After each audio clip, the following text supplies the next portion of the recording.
Então, eu vou estudar para ver o que acontece. Eu vou estudar para concluir. E como você conclui, como você chega aos resultados, é extremamente importante. Por isso, pessoal, o Lean Six Sigma trabalha com equipe, não com equipe, com equipe. Um Belt nunca diz, eu fiz, eu cheguei à conclusão, eu analisei. Um Belt, em primeiro lugar, ele é líder.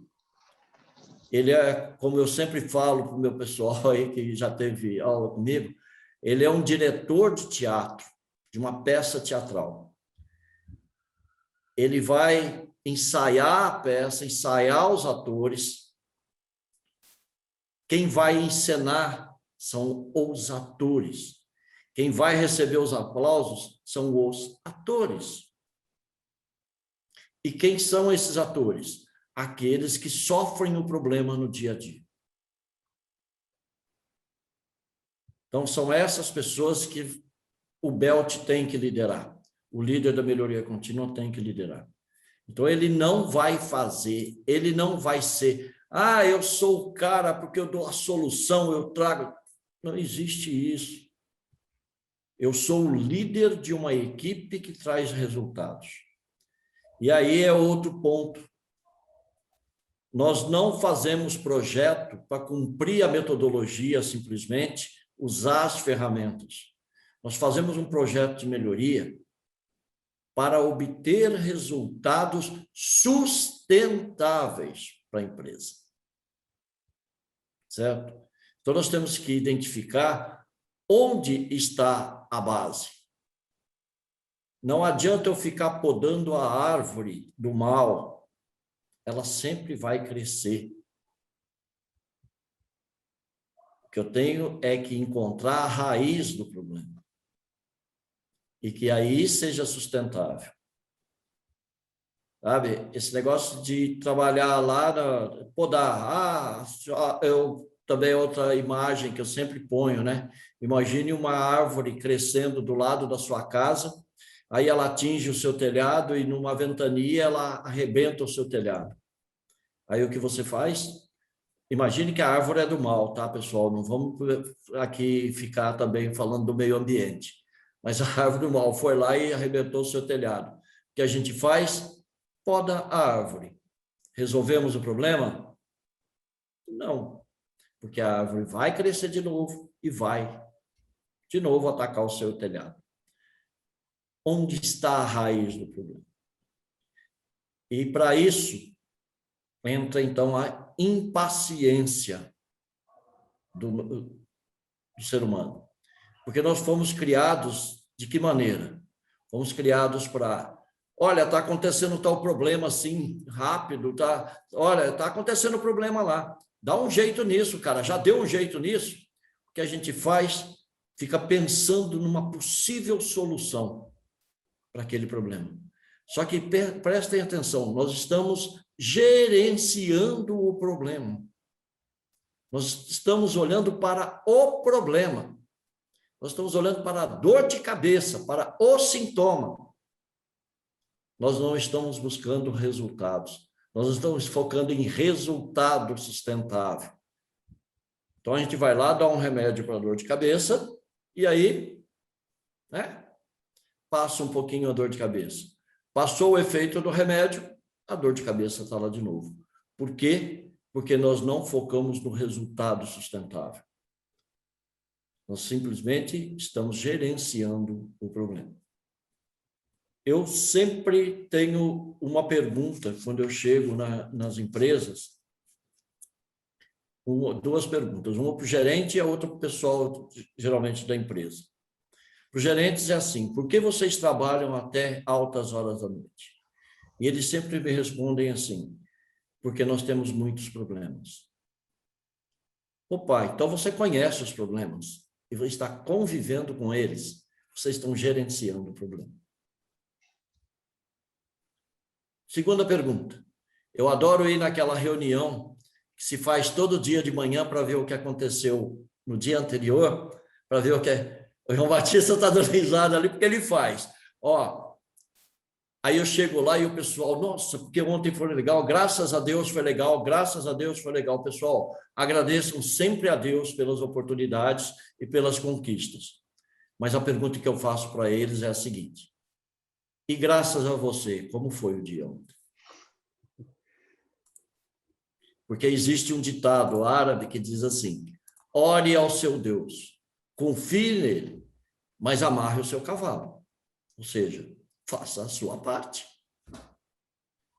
Então, o Belt tem que começar a pensar desse jeito diferente, que ele tem que fazer, ele tem que ir atrás. E mais uma coisa, num projeto de melhoria, o Belt líder é o responsável. Não tem essa de, mas eu não deu certo porque a Larissa não fez o que eu tinha pedido e tal. Amigo, você é líder. Então, um projeto de melhoria não é só uma resolução de um problema, uma melhoria de uma situação dentro da empresa. É, sim, uma formação de pessoas melhores. É formação de líderes. Como eu digo que é formação de pessoas melhores, é porque ela afeta de uma forma melhor o líder do projeto, né, que vai liderar aquela equipe, e a equipe. Muitos de vocês que já fizeram projetos e que lideraram a equipe, viram a transformação dessa equipe. Então, pessoal, fazer projeto de melhoria não é simplesmente aplicar a ferramenta, seguir metodologia. É muito mais que isso. E a primeira coisa que a gente tem que fazer para entrar nesse mundo de melhoria é aprender a respirar. É aprender a respirar. Eu gosto de ver sempre o semblante da Isadora quando eu falo isso. Foi uma das primeiras coisas que ela comentou quando eu falei isso lá no comecinho. Aprender a respirar. O que é isso? Tomar cuidado com a pressa, com as visões já pré-concebidas. Que nós temos uma mania, o ser humano tem uma mania de sempre buscar a comprovação daquilo que ele já sabe, daquilo que ele pensa. Nunca buscar o diferente. E o Belt, pessoal, tem que buscar o diferente. Por isso é que quem já participou de treinamentos comigo recebe aquele desafio do avião, né? Os aviões da Primeira Guerra Mundial voltavam todos crivados de bala. E eles fizeram um levantamento onde esses aviões estavam sendo mais atingidos, porque tinha-se a intenção de, nesses lugares onde os aviões estavam sendo mais atingidos, deveria ser reforçado. E a equipe a quem eles pediram para fazer esse estudo, né, voltou com uma resposta completamente diferente da que eles esperavam. Porque o levantamento mostrava que as partes mais atingidas do avião, que voltava, era na ponta das asas, certo? Numa certa região no meio do avião. E eles chegaram e falaram: esses lugares não precisam de reforço. O que precisa de reforço são os lugares que não tem tiro. Porque foram nesses lugares que eles acertaram o tiro e o nosso avião não voltou. Deu? Olhar de outra maneira para aquilo que está diante de nós. E não simplesmente confirmar aquilo que a gente quer e enxerga. Uma das coisas mais importantes que tem na liderança de um projeto e no projeto de melhoria, eu não sei nada do que vai acontecer. Eu não tenho solução, eu não tenho nada na cabeça do que vai resolver. Eu tenho apenas o problema. E eu vou estudar esse problema como se eu nunca tivesse visto esse problema. Então, sem entrar num projeto com solução, com viés. Isso é outra coisa que o Belt tem que cuidar. O que eu estou falando para vocês são as armadilhas iniciais de um projeto. São as armadilhas iniciais de um líder, certo? Então, 2 pontos importantes aí, pessoal. Eu só entro com o problema, eu não sei nada. Não, mas o pessoal já sabe causa. Não, nós não sabemos. Nós vamos estudar. Segundo, trate bem a sua equipe, porque é através dela que você vai conseguir as causas. É através dela que você vai conseguir as soluções. Não é você que vai buscar a solução. Um líder de um projeto não vira refém daquela situação. Ele é um passageiro ali, certo? A música tema do líder de projeto é a música do Capital Inicial, Somos Passageiros. Vocês conhecem, né? A música. Então, é exatamente isso. Primeira coisa que a gente tem que fazer para entrar nesse mundo: respirar. Respirar.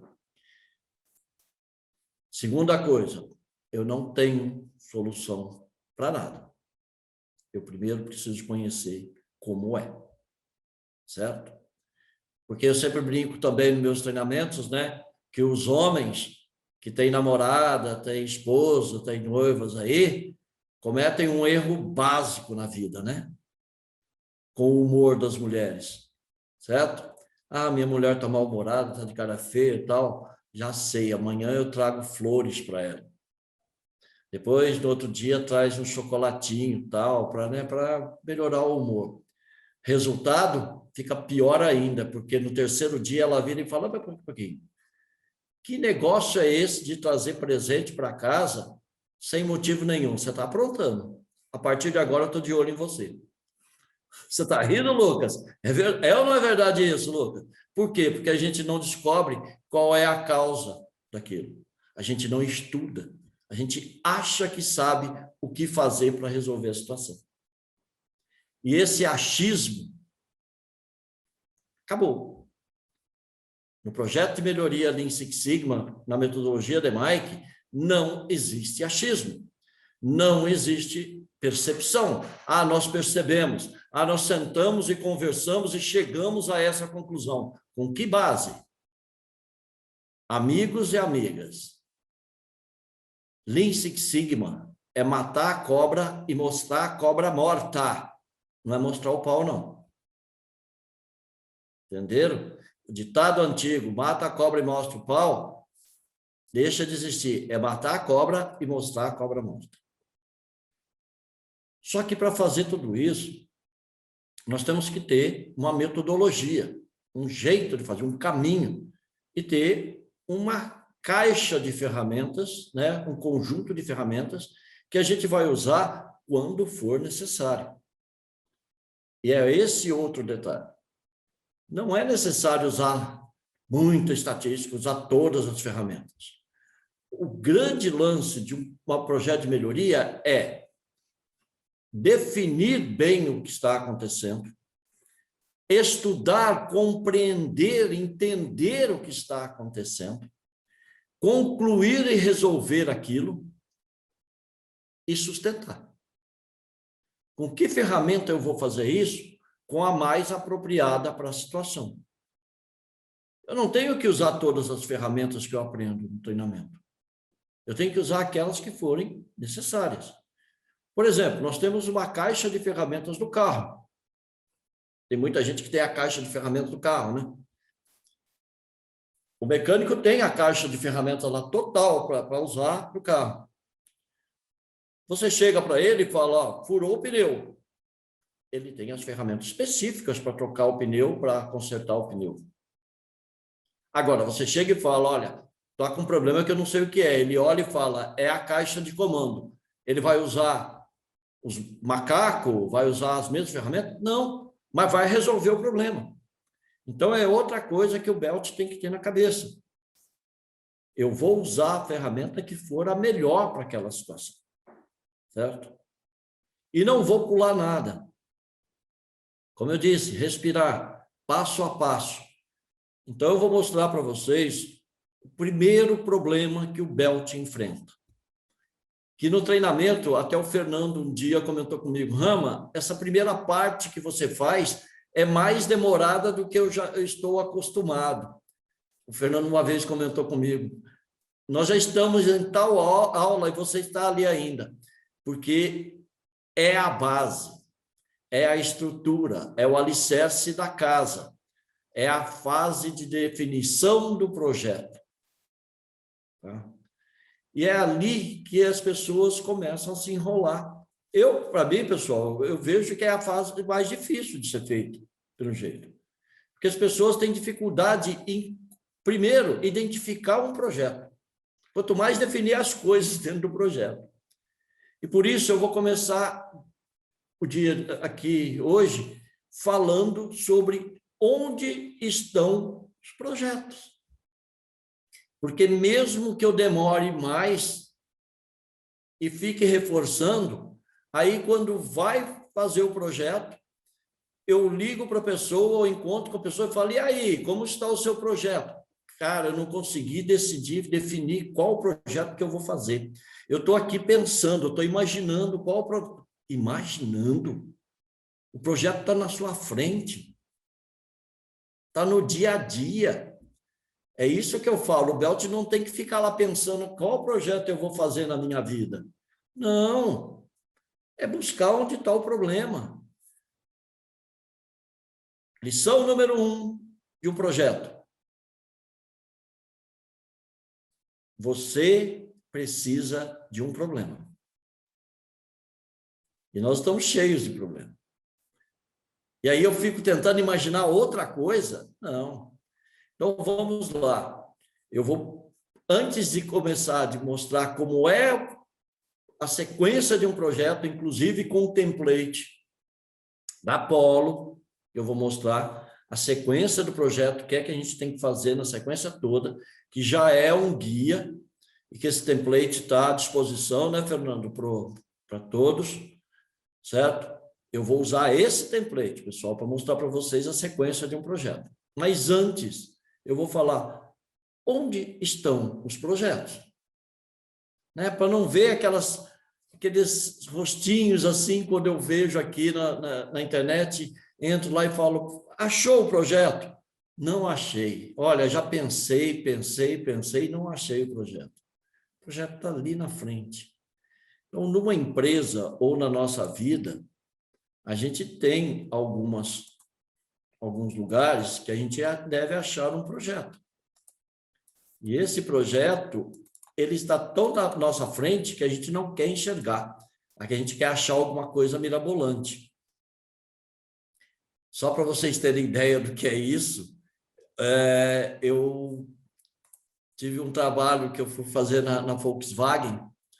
Então, é assim, né? Eu fui... O Fernando dá risada porque ele já ouviu isso algumas vezes. Mas, pessoal, é uma coisa tão maluca que é assim... eu cheguei lá às 8 horas da manhã, a primeira equipe que veio, perguntei qual é o projeto de vocês. Pensamos aí, mas como a empresa está numa era da inovação, a gente ficou imaginando qual projeto fazer. E a gente chegou a uma conclusão muito legal. Falei, qual é? O projeto que a gente vai fazer é eliminar a chave do carro. Bom, então não é projeto, você já tem a iniciativa, que é outra coisa que eu vou falar com vocês, né? O pessoal acha que projeto é uma iniciativa. Vocês têm a iniciativa, acaba com a chave. Não, mas aí a gente tem que avaliar direitinho como a gente vai fazer isso e tal. Tá, e como vocês estão pensando? Vai ser tudo através do celular. Aí a primeira pergunta que eu fiz para eles já ficaram bravos. E se o cara perder o celular, ou o celular parar de funcionar, acabar a bateria, for roubado, como é que ele faz para abrir o carro dele depois e da partida? Aí só ouve o grilinho lá no fundo. Cri, cri, cri. Qual é o problema que vocês têm com a chave hoje? Aí saíram bravos e foram embora. Às 10 horas da manhã, o grupo que apareceu lá, a equipe, veio e falou assim, olha, o nosso projeto de inovação vai ser customizar a chave. Como assim? Nós vamos colocar várias funções do carro na chave. Vai ser mais ou menos como um controle remoto de TV. Vai ter vários botõezinhos, tal, não customizar a chave. Falei, o projeto de vocês nasceu morto. Eles falaram, por quê? Falei, porque a equipe que veio de manhã, às 8 horas, falou que vai eliminar a chave. Como é que vocês vão customizar uma coisa que está eliminada? Quer dizer, é outro problema de projeto de Lean Six Sigma implementar nas empresas. Não existe um cadastro geral, as empresas fazem de qualquer maneira. As pessoas fazem de qualquer maneira, não conversam entre si lá dentro. Ora, pessoal, ficar imaginando, tendo ideias mirabolantes, melhoria se faz devagar, passo a passo, trabalho de formiguinha. O ótimo é inimigo do bom. Se você fizer bom todos os dias, você chega ao ótimo, mas através dos bons todos os dias. Tem um negócio muito legal, né? O Túlio gosta de usar muito isso, do poder das pequenas melhorias, dos pequenos passos. Vocês sabiam que se a gente melhorar 1% por semana, no final do ano nós teremos melhorado 67% do que a gente era? Olha que coisa interessante. Pense isso, 10 anos. É juro composto, como a gente fala. Quanto que terá melhorado? Então, pessoal, é assim que se comporta uma melhoria, é assim que se comporta um projeto Lean Six Sigma. Agora, vamos ver onde a gente acha um projeto. Onde estão as fontes de projetos na nossa vida? Primeiro está no desdobramento de metas. E aí o pessoal fala assim, mas desdobramento de metas é só para a empresa. Não, na sua casa. Você tem as metas gerais da sua vida, e aí você vai desdobrando isso até para os membros da família, para as pessoas da sua vida. É desdobrar as metas. Ter uma meta geral e ir desdobrando isso para quem de direito, os pedaços dessas metas. Próximo, só um minutinho, pessoal, aqui que é... O próximo é o análise de custos. O cuidado que tem aqui é que não se faz projeto de melhoria em custos, pessoal. Esse é um das armadilhas que tem dentro das empresas. Vamos reduzir o custo de tal processo. A ideia geral de reduzir custo já tem viés. Já tem viés. E ela pode tirar toda a estabilidade do processo. Vou reduzir custos? Vou. Como eu vou reduzir custo? Usando materiais de qualidade menor, certo? Negociando com o meu fornecedor para cobrar menos dos meus componentes, dos meus materiais. Então, eu reduzo o custo. Isso não se sustenta. Custo é o que a gente chama de consequência. Quando você faz análise de custo e percebe que tem um custo que está muito alto, nós temos que procurar dentro desse custo qual é o fator técnico que está causando aquele custo. Por exemplo, em casa ou na empresa, nós estamos com um custo muito alto de energia elétrica. Eu vou atuar no custo de energia elétrica? Não dá. Porque o custo de energia elétrica tem 2 componentes básicos. O consumo e o valor do quilowatt-hora que eu não controlo. Então, eu só tenho e só posso trabalhar no fator técnico chamado consumo. Eu não vou fazer projeto de redução de custos de alguma coisa. Rama, mas a empresa precisa reduzir custos. Tudo bem, eu vou fazer projetos de melhoria no fator técnico que gera o custo e isso vai ser convertido nessa redução de custo. Então, análise de custo é outro lugar. Análise da cadeia de valor. O que é isso, pessoal? É olhar dentro da empresa, olhar na nossa vida, o que nós fazemos se agrega ou não agrega valor ao resultado final. Quando a gente olha alguma coisa que não agrega valor, a gente está fazendo sem necessidade, nós temos um problema. Então, olhar a cadeia de valor do que nós fazemos, ali pode estar um problema, ali pode estar um projeto. Agora, principalmente, tem outros que estão muito evidentes, estão no dia a dia. Um deles, indicadores da qualidade. Ramon, mas a gente está num patamar bom. Eu esses dias tive essa colocação, a pessoa me fez. Nós estamos num patamar bom, porque aqui na empresa, o pessoal admite 1% de falha, e nós estamos com 0,3%. Então, nós estamos bem. Tá, esse 1% de falha admissível está onde? No custo, que vai no preço. Se o seu cliente souber um dia disso, você está ferrado. Você se acostuma, então, a fazer 1% de falha. Mas nós estamos bem, nós estamos com 0,3%. O que significa isso? Pessoal, nós fizemos um trabalho disso uma vez numa empresa e significava uma perda de 5 milhões por ano, esses 1%. O que significa isso hoje para a sua empresa? Você tem indicadores. O que é que você tem que atender que você não está atendendo? Tá? A quantidade de defeitos está aí. O pessoal da qualidade está ali com tudo nas mãos para vocês verem. Eu não tenho que ficar imaginando.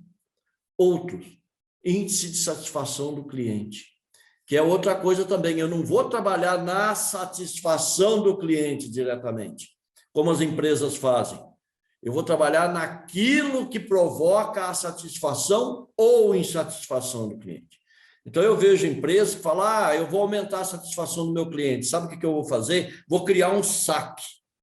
E esse saque, toda vez que ele reclamar, por exemplo, numa empresa como a Britvic, que é a empresa de alimentos, então, se ele reclamar que o nosso suco está ruim, aí eu falo para ele, segura aí que eu vou pegar o suco, vou trazer para mim, vou substituir e vou te mandar uma cesta de produtos para você ficar feliz.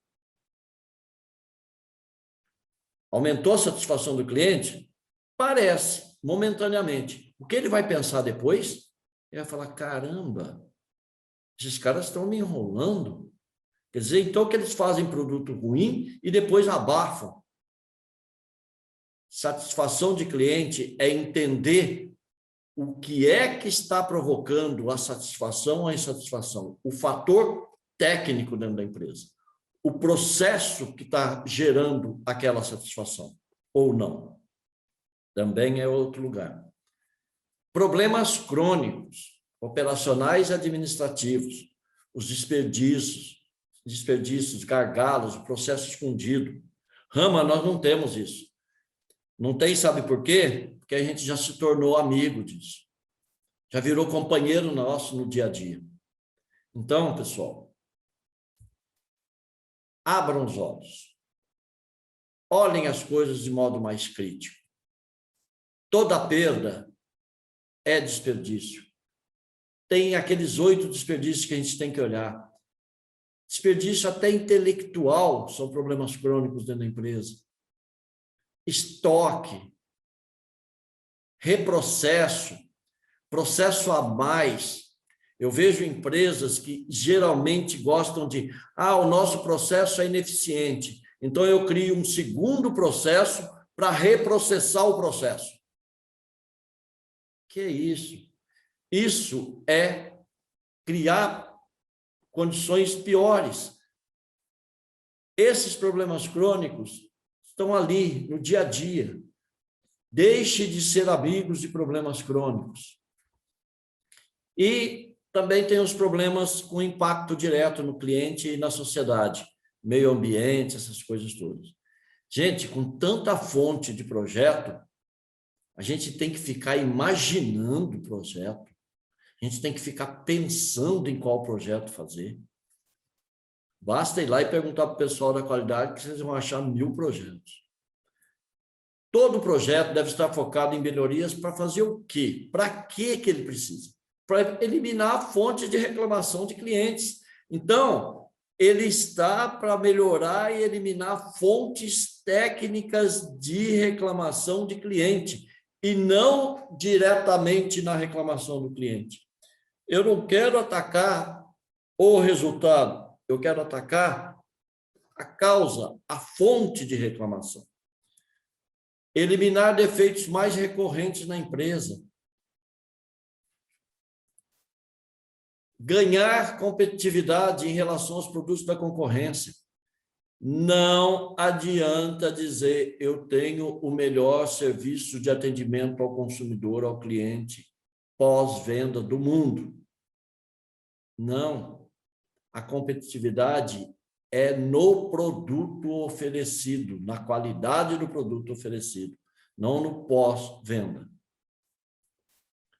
Reduzir custos é o foco de um projeto, certo? Ele está focado em melhorias para reduzir custo, não focar em reduzir o custo diretamente, mas em melhorias estratégicas e estruturais para reduzir custos.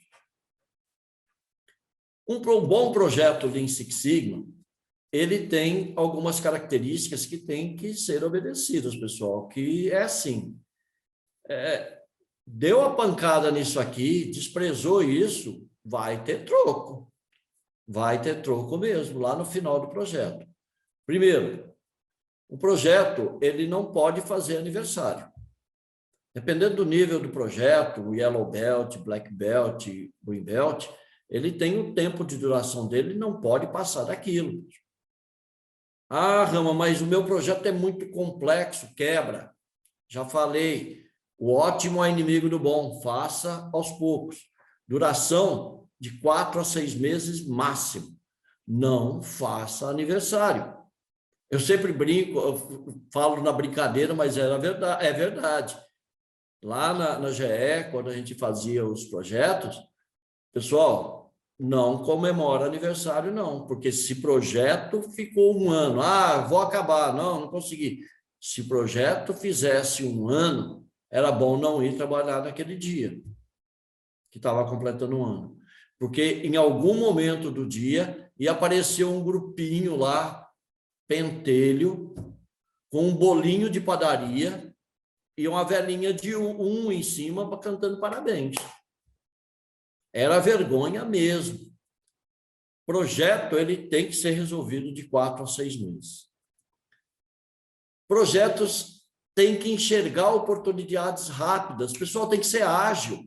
Tem ver e agir, que todo mundo sabe que tem que fazer, mas fica convivendo. Já faça. Esse projeto tem que ter isso. Tem que ser descoberto. Tem que ter um impacto significativo para a organização. E quando eu falo impacto significativo, não significa dinheiro. E aí é outro erro de empresas. As empresas têm aquele negócio assim, não, Yellow Belt tem que me dar no mínimo 50 mil no ano. Green Belt tem que me dar no mínimo 150 mil dólares por ano. E o Black Belt tem que dar no mínimo 350 mil dólares por ano. Gente, não é isso. As empresas sérias que levam têm outros tipos de impactos que são tão importantes quanto o impacto financeiro para a empresa. Eu já participei de projetos que gastaram, mas não teve nenhum benefício financeiro. Descobrimos algum depois, olhando a produtividade, mas que o impacto principal foi ambiente de trabalho, relacionamentos, que melhorou muito depois da produtividade. Olha que interessante. Ok? Então, o impacto tem que ser significativo de alguma forma para a organização. Não fazer o projeto que eu quero. A execução é não óbvia, ou seja, eu entro só com o problema, eu não entro com a solução. Me lembro de uma vez que o rapaz chegou para mim e falou assim, era uma empresa de máquinas grandes, máquinas de grande porte. Então, naquela época, tinha os manuais, né, de usuário, manuais de funcionamento da máquina, e eram 3 pastas enormes, grandes mesmo, largas, mas de manual. E aquilo custava caro, né, fazer aqueles manuais. Aí o rapaz chegou para mim e falou assim, eu tenho um projeto. Falei, qual é o projeto? Ele falou, eu vou transformar esses manuais, que são impressos, em uma mídia, na época, né, em disquete. Bom, isso é uma iniciativa, não é um projeto. Não, Roma, mas eu vou solucionar um problema. Qual o problema? Essa é a questão fundamental. Qual é o seu problema? O custo desse manual de papel é alto. Ah, então você tem esse custo. O que provoca, que fator técnico provoca esse custo? Vamos buscar as causas, e aí isso de transformar numa mídia é uma das soluções, uma das possíveis soluções. Então, a execução não é óbvia, você só entra com o problema, não com a solução. Ideal é que as atividades do dia a dia ou objetivos da meta da função sejam a base do seu projeto. Inicialmente, principalmente nos primeiros projetos, até que o Belt se acostume, é fazer nas atividades dele do dia a dia, certo? Nas metas que ele tem para a função. E aí a gente diz exatamente isso, né? A pessoa fala, poxa, além de fazer tudo que eu tenho que fazer, de atingir as minhas metas, eu tenho que fazer um projeto. Ora, você tem que atingir uma meta. O seu status hoje é diferente da meta, tá aquém, está abaixo da meta. Então, você tem um problema, que é atingir essa meta. Aplica a metodologia, faz o projeto e atinge a sua meta consistentemente. Está aí um projeto. Atingir metas da função. Ter um defeito, um problema claramente definido e ter uma métrica para isso. Não, a gente percebe que não está bom. Não, tem que ter jeito de medir. Certo? Então, tem que ter um defeito, um problema, uma falha claramente definida. E tem que ter jeito de medir isso. Para saber se melhorou ou não depois. As ações vão ser sempre avaliadas e analisadas, e ela tem que estar dentro das possibilidades da empresa e alinhadas com a visão estratégica da empresa. Não adianta, pessoal, querer fazer uma coisa que a empresa não tem jeito. Nós temos que, como eu falei para vocês, respirar e buscar novos caminhos, novas situações para poder resolver o problema. Tem uma metodologia chamada TRIZ, que foi criada na Rússia, que é a metodologia de solução de problemas através de alguns caminhos. E ela parte do seguinte princípio. Um problema tem pelo menos 2 fatores que geram esse problema. Pelo menos. Esses 2 fatores, se um não puder ser trabalhado, você trabalha no outro. É assim, dentro das possibilidades da empresa. Esse tem que ser o seu projeto. E, finalmente, pessoas dispostas a fazer isso. Pessoas dispostas a participar, a trabalhar nesse projeto. Ah, mas demanda muito tempo. Essas pessoas ficam bravas porque a gente vai fazer o projeto e aí eles não podem participar da reunião. Quem disse que projeto é conduzido com reunião? Quem disse? Vou falar daqui a pouco disso. Projeto de melhoria Lean Six Sigma tem que garantir que nós estamos investindo tempo e energia no lugar certo, nós estamos endereçando aos problemas crônicos da operação do dia a dia, que nós estamos escolhendo projetos que agregam valor para o cliente, que nós estamos alinhados com o timing desejado pela organização, que a alta administração enxergue valor no tempo dedicado ao projeto e que nós estamos cobrindo os assuntos quentes. A importância e o papel do líder está aqui. Primeiro, pessoal, líder de reunião não é líder de projeto Lean Six Sigma. Um líder de projeto Lean Six Sigma, ele faz pouquíssimas reuniões. E as reuniões que ele faz são de curtíssima duração. Ah, Ramon, mas eu preciso de todos na sala para levantar as causas do meu problema, para fazer o brainstorming e a espinha de peixe. Oi? Não precisa, não. Ainda mais nesses tempos de pandemia. Pode parar, meu amigo. O que você tem que fazer é ir lá na pessoa e falar, olha, ou mandar um e-mail, uma mensagem, conversar com ela, sei lá, por sinal de fumaça e combinar com ela. Isso aqui é o meu problema. Isso aqui é o problema que nós estamos enfrentando. Quais as causas possíveis desse problema? Anota aí 2, 3 dias e depois me envie. Você pega de todas as pessoas, consolida, manda para eles a consolidação, fala, é isso aqui mesmo? Tem mais alguma coisa? Eles validam, você dá continuidade no projeto. Outra importância muito grande do líder de projeto é trabalhar o projeto todos os dias. Todos os dias. Um projeto de melhoria, se você deixar muito tempo sem mexer, muito tempo que eu digo já é 3 dias, ele começa a te abandonar. Um projeto de melhoria é como um relacionamento, um casamento. Certo?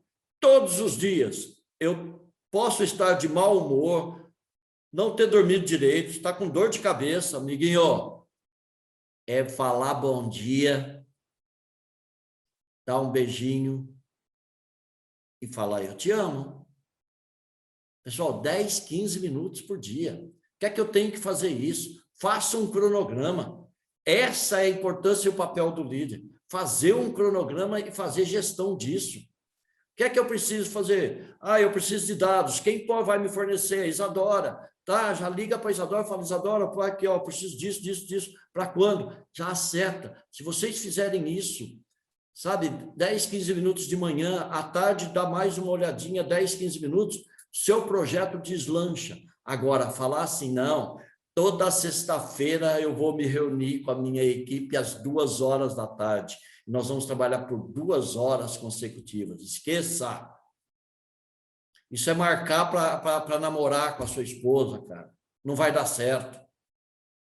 Ah, olha, toda sexta-feira a gente vai sentar e vai namorar, tá? Aí a gente namora das 8 às 10 da noite. Aham. Você vai ver o que vai virar. Não dá certo, pessoal. Projeto Lean Six Sigma, melhoria tem que ser todos os dias. Um pouquinho todos os dias. Ele vai conduzir a execução do projeto. Então, se ele vai conduzir, ele não pode ficar parando. Ele tem que conduzir, dar celeridade, dar fluxo, orientar, treinar, liderar a equipe na execução do projeto. Garantir que o projeto tenha ritmo adequado. É isso que é o papel do líder. Garantir a execução das atividades e etapas dentro do prazo planejado. Não adianta dizer, não foi feito. Você sabia que não ia ser feito? Amiguinho, você tem que dar jeito. E a gente dá umas técnicas legais no treinamento, tá? Para isso. Seguir a metodologia, não pular, não atalhar. Seguir as fases. Definir a ferramenta a ser utilizada e utilizar de maneira correta. Isso comprova aquilo que eu falei para vocês lá no começo. É uma caixa de ferramenta. Você vai identificar qual ferramenta é a melhor a ser utilizada. E assumir as responsabilidades pelo resultado do projeto. Entendeu? Junto com a sua equipe, mas você é o responsável pelos resultados.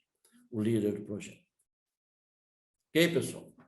Como é que a gente vai fazer, então, um projeto, né?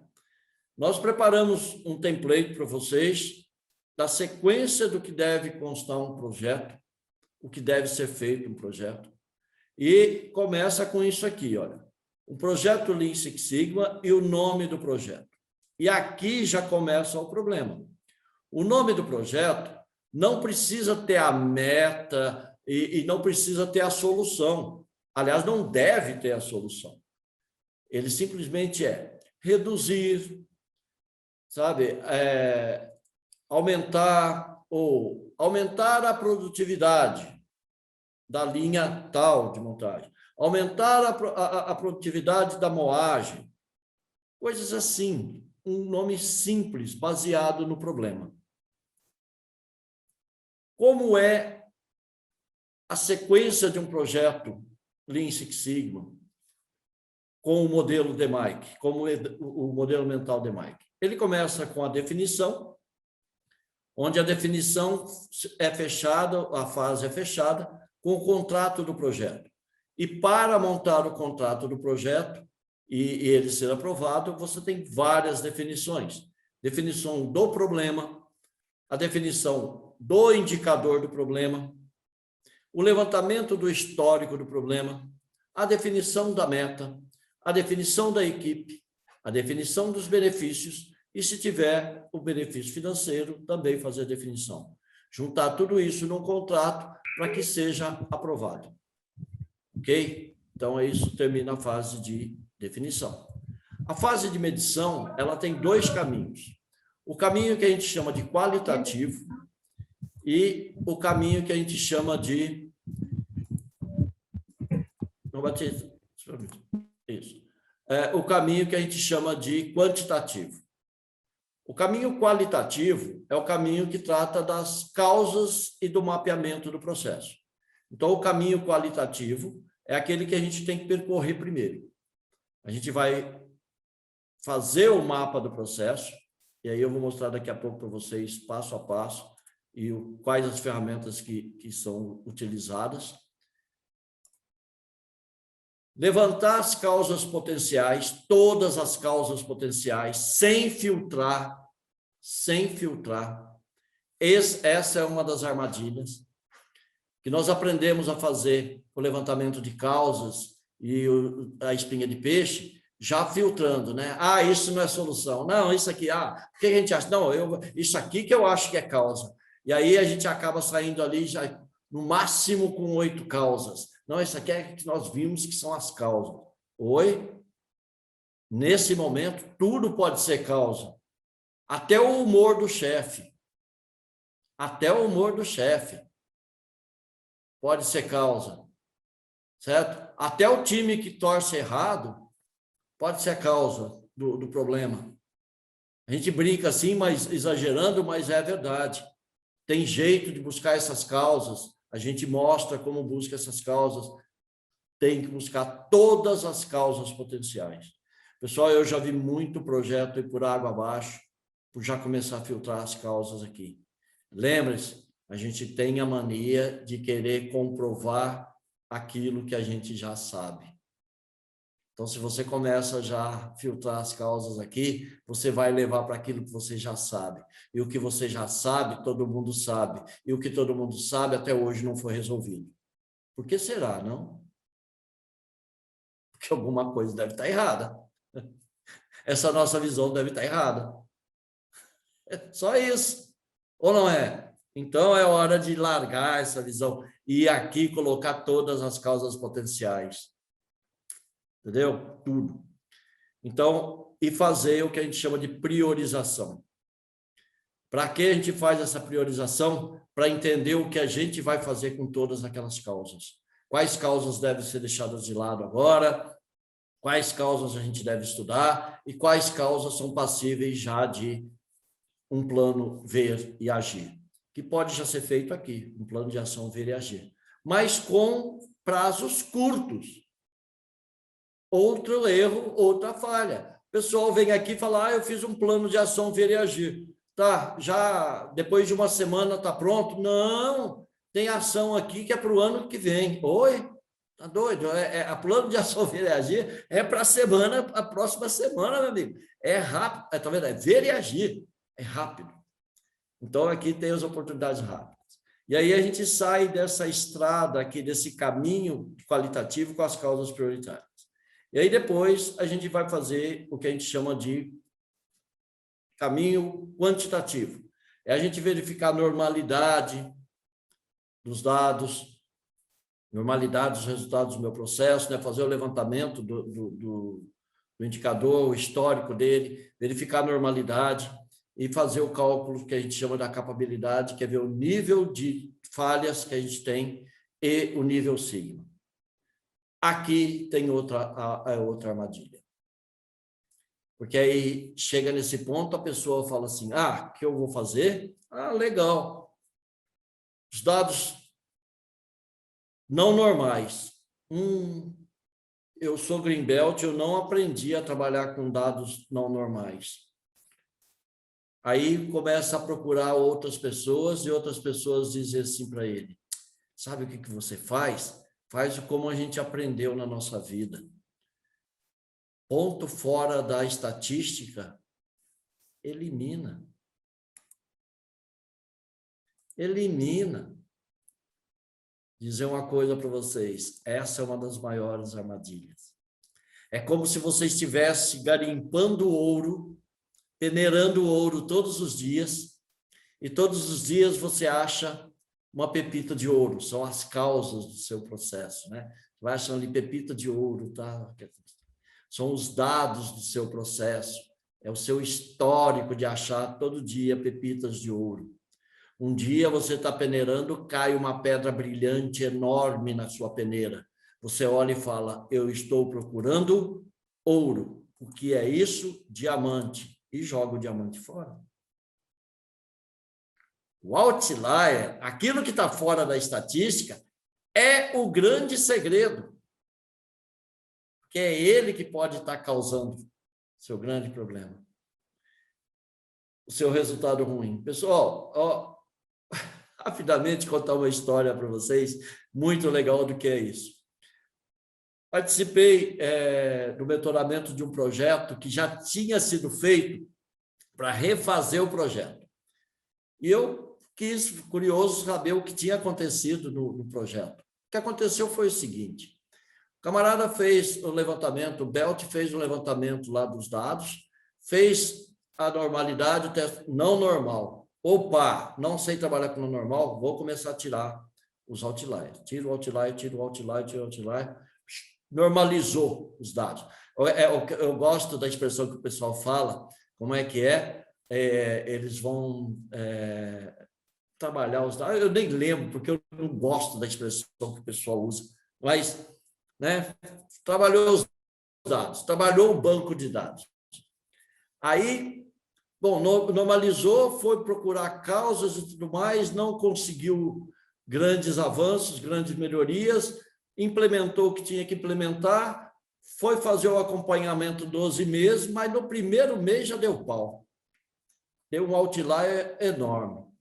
Aí, vamos voltar tudo. Vamos voltar, me chamaram para mentorar. Então, eu perguntei para eles, tá, se vocês fizeram a investigação das causas dos outliers e colocaram como causas potenciais do seu problema? Não, nós tiramos o outlier. Então, vamos fazer a investigação e vamos descobrir o que é. Pessoal, vocês não vão acreditar no que era. Eu vou falar, vocês vão dar risada, bem, mas é verdade. O que era? Os outliers aconteciam de quinta e segunda naquele lugar. O João Batista, o quê? Vou explicar. O camarada que trabalhava naquele lugar era o cara mais popular da empresa. O bom de bola, cheio de perna, sabe aquele meio-campo bom de bola? Era o cara. Sabia tudo de futebol, de todos os campeonatos, de todos os times. Quarta-feira tinha rodada, quinta e domingo tinha rodada. Quinta-feira e segunda-feira, toda a empresa passava lá para bater papo com ele sobre o campeonato, sobre o jogo, não sei o quê, e o cara se distraía e era onde aconteciam os outliers.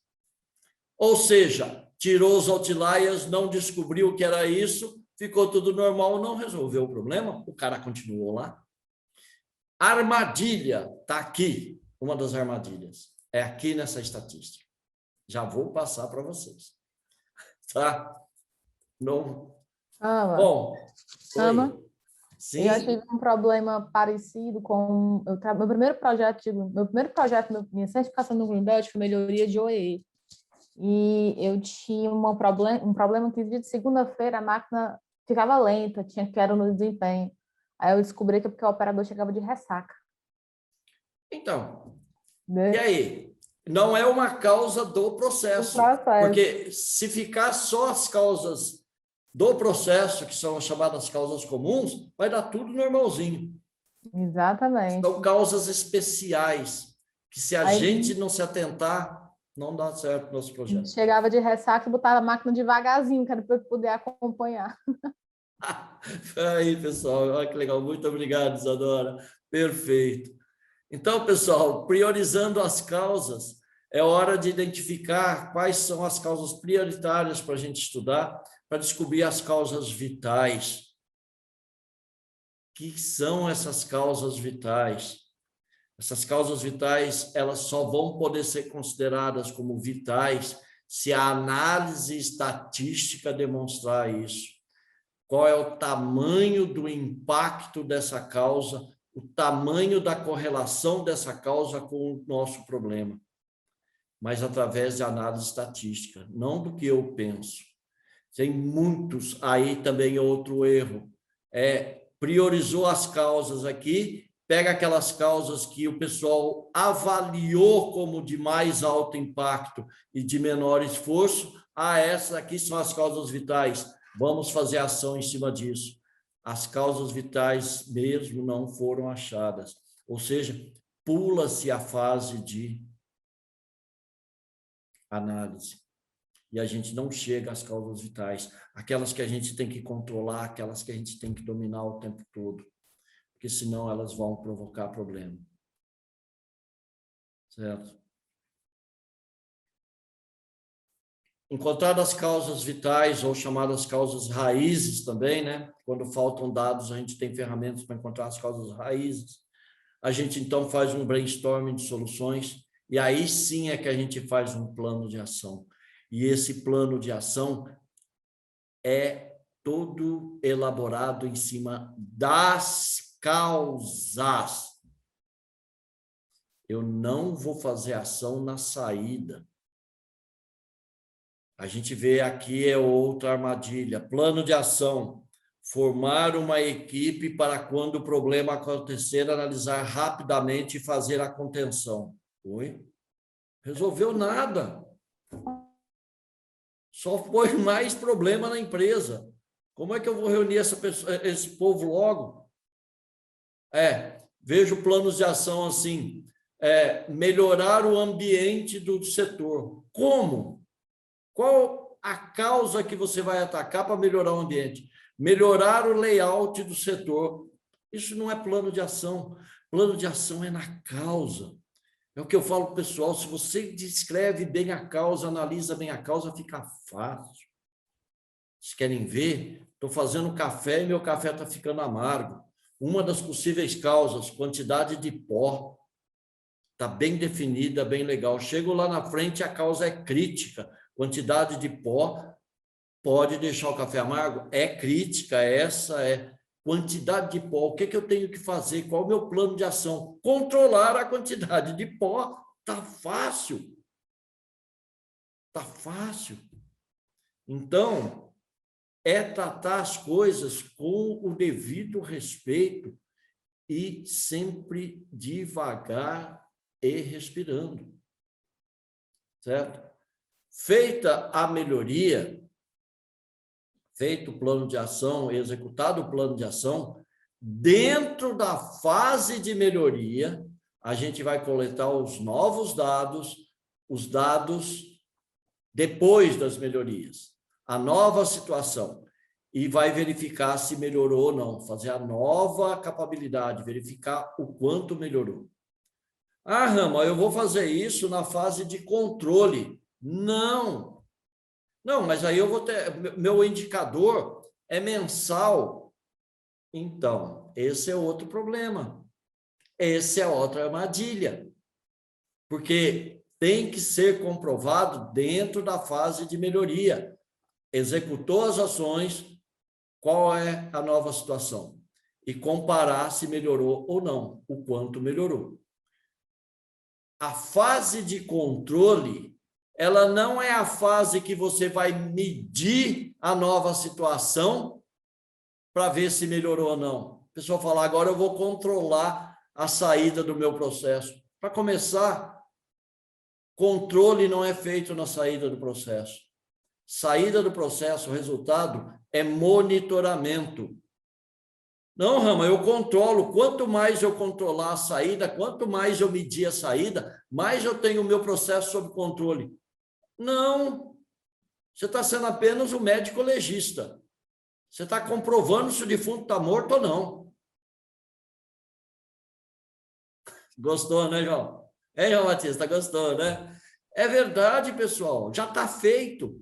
Controlar é na causa, durante o processo.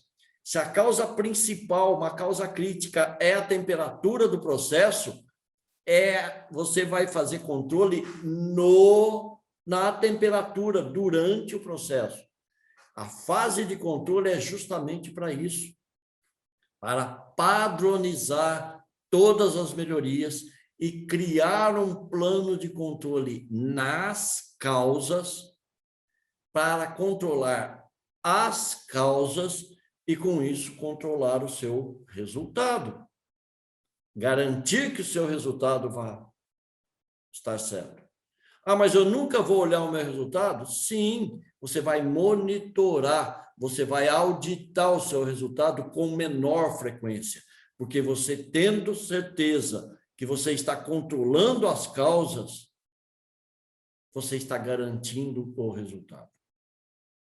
E aí, no controle, a gente faz o fechamento do projeto, olhando os objetivos atingidos de saving que a gente prometeu lá no começo. É assim que fecha um projeto. Pessoal, eu vou começar a falar das fases rapidinho agora, só para a gente mostrar as ferramentas, qual é a sequência que foi montada esse template, que vocês podem ter, que é um guia, um roadmap, né, para vocês fazerem o projeto. Alguma questão aqui, pode perguntar se vocês quiserem, tá, pessoal, que não entendeu ou que queira fazer algum comentário. Ok? Tem alguém que queira fazer? Não, pessoal? Então, rapidinho eu vou mostrar. Sim, Fernando, por favor. Fernando?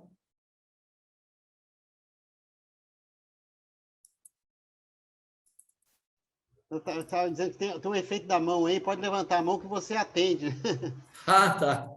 Tá bom, pessoal. Tá legal. Mas assim, Rama, tá excelente, tá uma aula excepcional aí. Vamos embora. Então, vamos lá, pessoal. Então, agora vamos ver como foi montado esse template, que é o guia.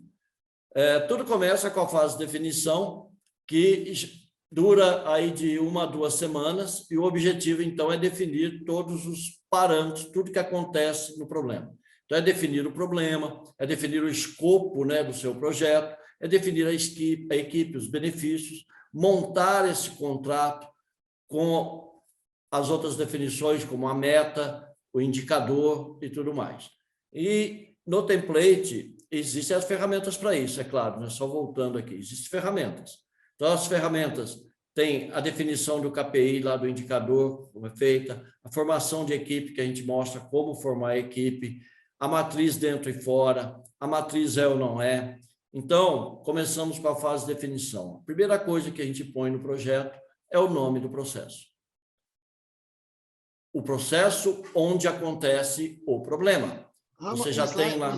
Desculpa, o slide não está passando. Você está rodando o slide? Sim, não está aparecendo? Não está. Está congelado. Um minuto. Eu acho que você já falou tudo aí que estava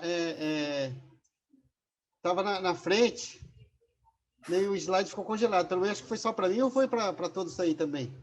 Para mim, estava aparecendo só a fase definir e medir. Não estava congelado. Estava congelado também. Estranho. Só um minuto, pessoal. Mas vocês estão vendo? Não tem problema. Agora está a definição, Rama, já. Agora está vendo definição? Sim. Legal. Então, aqui, definição. Primeira coisa que se põe aqui, então, é o nome do processo onde o projeto vai ser desenvolvido. Ou seja, é o processo onde o problema ou a falha acontece. A ferramenta principal para isso é o CIPOC. certo? Então, é uma ferramenta que a gente aprende lá como funciona.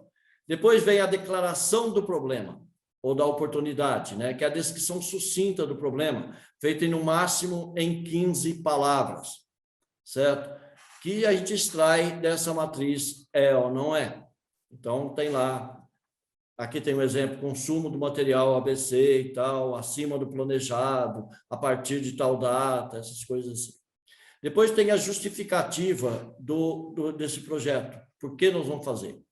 É através do gráfico sequencial. Nós temos que levantar os dados do nosso problema e fazer um gráfico sequencial para mostrar a variabilidade e qual a meta que nós queremos atingir. E nós precisamos definir, então, a nossa meta.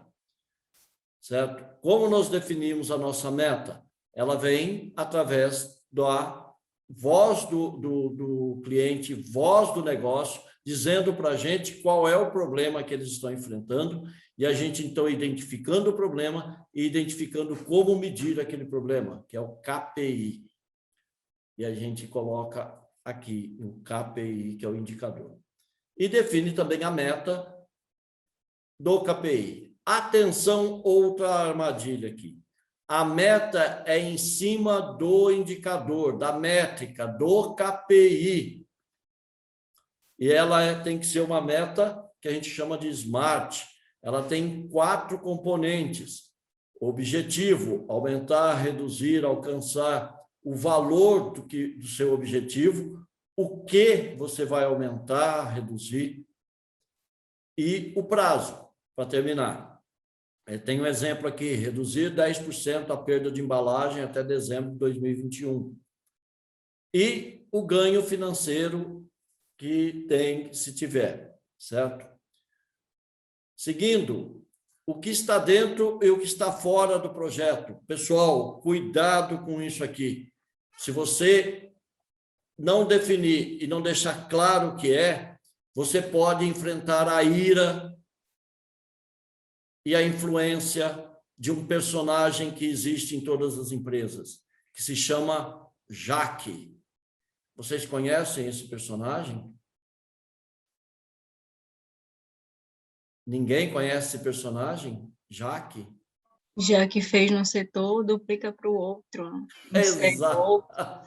Isso, Luana. Já que você está fazendo aqui, tem uma máquina ali que é parecidíssima com essa. Faz ali e você vai... Daqui a pouco não consegue abraçar.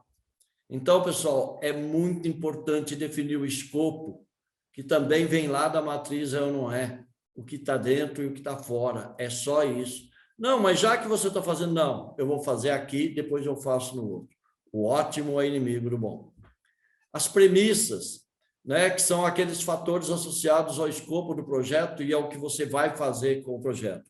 Uma das premissas mais básicas que tem, pessoal, é assim: as empresas querem aumentar a produtividade. Aumentar a produtividade, aumentar a produtividade. Beleza. Basicamente, para aumentar a produtividade, um dos fatores que vai entrar vai ser aumentar a velocidade.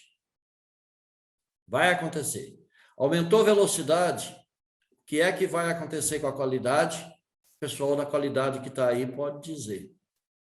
Vai por água abaixo.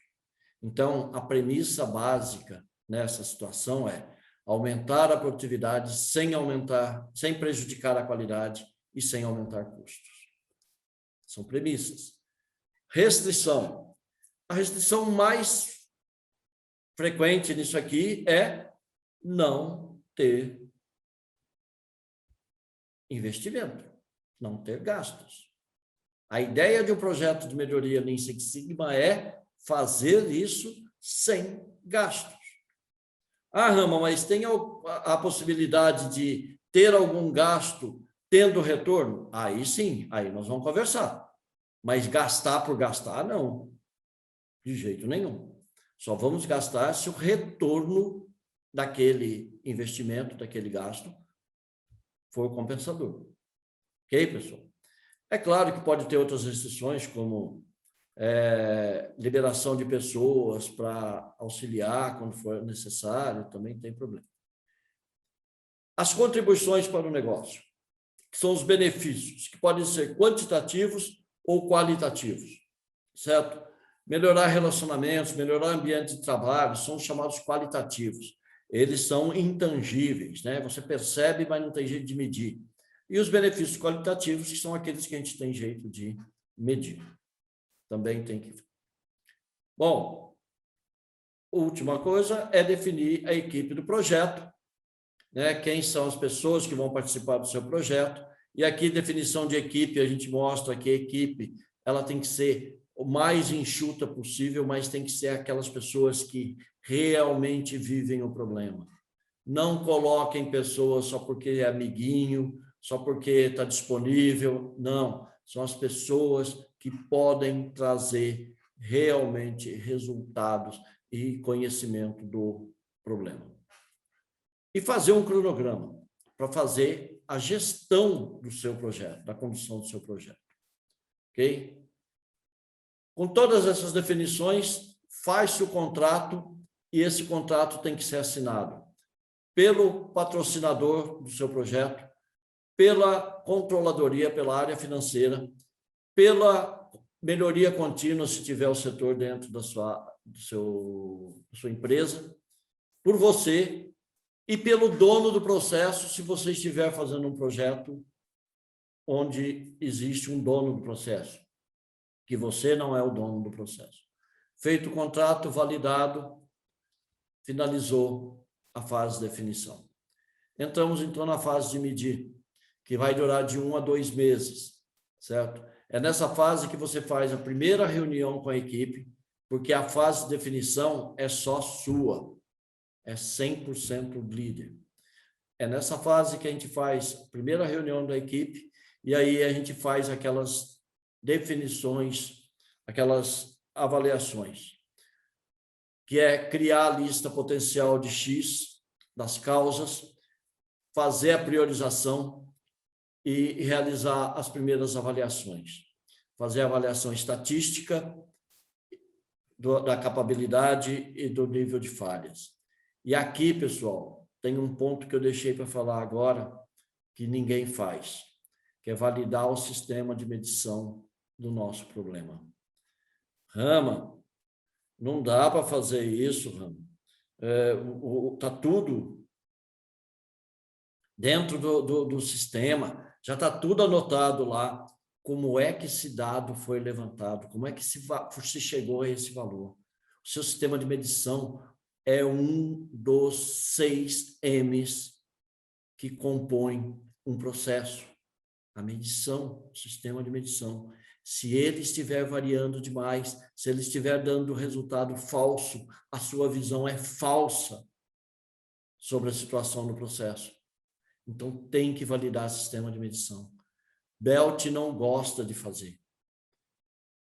Túlio pode dizer o quanto é importante isso. Túlio gosta de fazer isso. E já viu quanto que é bom fazer. Quais os resultados que dá.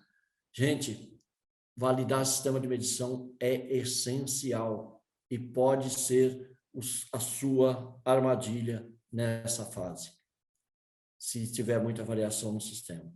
Ah, mas minha medição, meu sistema de medição está calibrado, a gente tem um programa de calibração. Calibração é uma coisa, adequação do sistema de medição, capacitação do sistema de medição é outra coisa. Completamente diferente. Completamente diferente. Então, nessa fase, a gente vai levantar as causas potenciais, priorizar as causas potenciais, priorizar essas causas através da sequência, espinha de peixe, mapa, a matriz da causa e efeito e a matriz de esforço e impacto. E vai fazer a estatística básica, vai fazer a capabilidade nível Six Sigma, DPMO. E aí vocês vão colocar tudo isso, né, aqui na sequência do template, colocar o mapa de processo, se tiver o mapa da cadeia de valor, definir quais os Y que nós estamos trabalhando, né? Colocar bem aí, listar, então, as potenciais causas, espinha de peixe, dizer como foi feita a priorização e quais são as causas priorizadas, de que forma ficaram essas causas, fazer a análise do sistema de medição, se for conveniente, se não tiver, né, é sempre bom fazer, e levantar os dados e fazer os testes de normalidade e as estatísticas básicas para a medição. Saber qual é o tamanho do problema, saber qual é o tamanho da dor. Essa é a fase de medição. Conhecer o problema. E aí, conhecendo as causas priorizadas, nós fazemos análise que vai durar de 2 a 4 semanas. Essas análises, nós temos que fazer um plano de coleta de dados que vai coletar os dados de X e de Y, como eles se correlacionam. Por exemplo, eu quero saber se a temperatura influencia no volume produzido. Então, o que eu faço? Vou lá, vejo, temperatura como está hoje. 30 graus. Qual é o volume que eu estou obtendo? Tanto por hora. Depois, 20 graus. Qual é o volume? Levantar dados que correlacionem X e Y e aí fazer as análises pertinentes. Para cada situação, existe um tipo de análise, que é definida num mapa que a gente chama mapa da análise estatística. E aí tem várias ferramentas de análise que, dependendo se o X e o Y, que tipo de dado ele é, eu uso a ferramenta necessária. Fazendo essas ferramentas e obtendo a conclusão, que é sempre feita através daquele valorzinho de P, né, que a gente define, que tem um jeito, fazendo os testes de hipótese, a gente define quais são as causas vitais. E é claro, lá na priorização, a gente pode já ver os X óbvios, aqueles X que a gente já conhece, as causas óbvias, que a gente já sabe que existe ali, mas que nunca se preocupou muito, certo? A gente convive com essas causinhas ali, são chamados cupins na melhoria contínua. São aquelas que comem o móvel por dentro e a gente não percebe. A gente já se acostumou com eles. Esses X óbvios, essas causas óbvias, a gente vai também colocar no nosso plano de ação. E determinar, fazer uma validação gráfica, né, das causas, do impacto delas, através de gráficos, juntando com a validação estatística de quais são as causas prioritárias. Feito isso, nós olhamos as causas que sobraram, que nós não podemos levantar dados. Essas causas, nós podemos fazer uma busca pela causa raiz dessa causa, que a gente não tem dados, que são as chamadas causas raízes, causas críticas, que é feita através de algumas ferramentas, uma delas principais é o chamado FTA, ou 5 porquês, que a gente aprende lá. Feito isso, então, descobertas as causas vitais, as causas óbvias e as causas raízes, é hora de fazer a melhoria.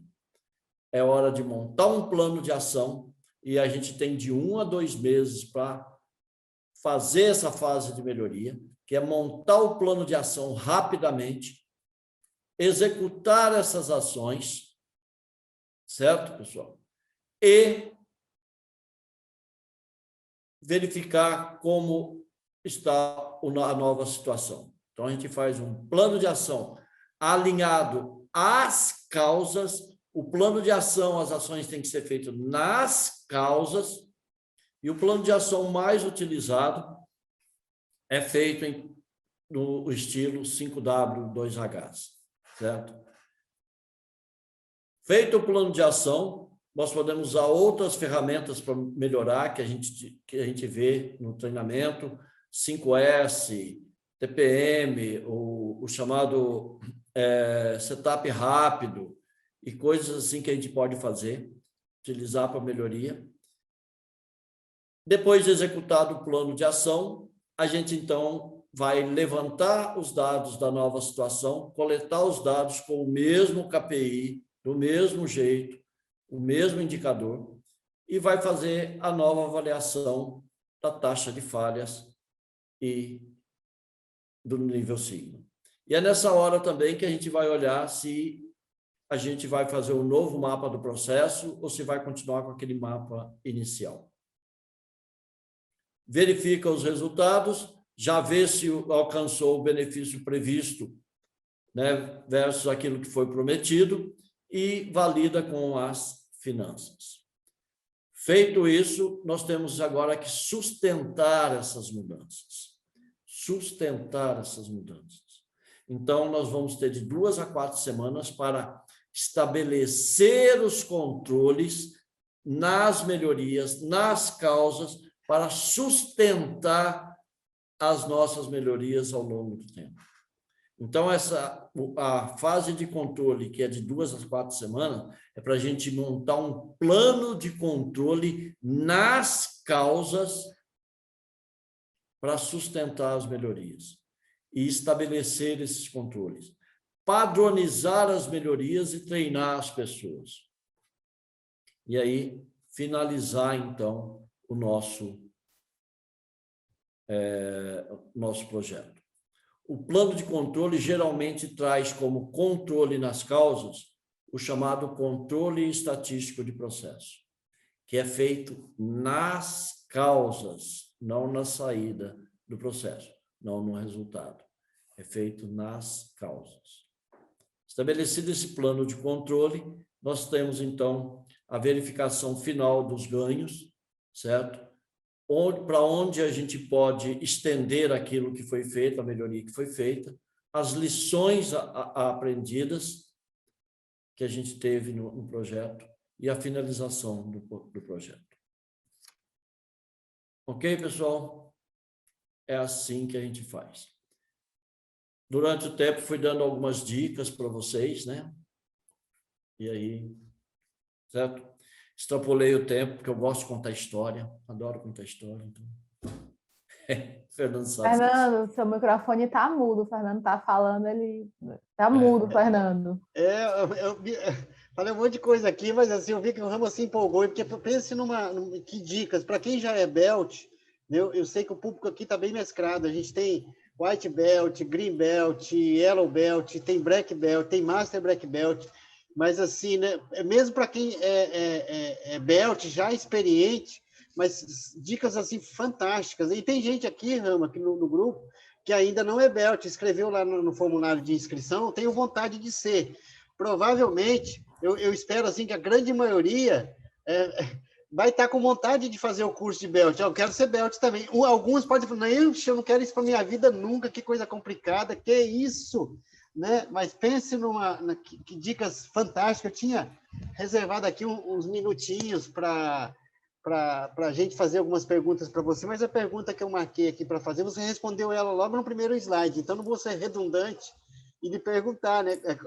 Onde é que vai buscar projeto, como é que vai convencer um patrocinador a patrocinar o seu projeto, né? Eu queria deixar aberta aí a palavra para quem quiser explorar, fazer pergunta para o Rama, é a oportunidade. Rama, show de aula, é muito bom te ouvir, Obrigado. Muito bom, viu? Mesmo, muitas vezes você, é igual um relógio, é um cronômetro, né? Assim, como eu vou dizer assim, sistemático, né? Repete as mesmas coisas de formas diferentes, reforçando aquilo. Isso aí significa que o negócio está tão no teu sangue, né? Esse negócio aí que sai naturalmente, né? Sem nenhum esforço. Eu fico assim, lisonjeado, eu fico muito feliz. Obrigado, Tanta Fernando. gente aqui te ouvindo, assim, muito bacana. E deixa aberto aí para pergunta, quem quiser ser o primeiro a perguntar, vamos explorar o homem aí. Eu tenho. Vamos lá. Vocês estão me escutando?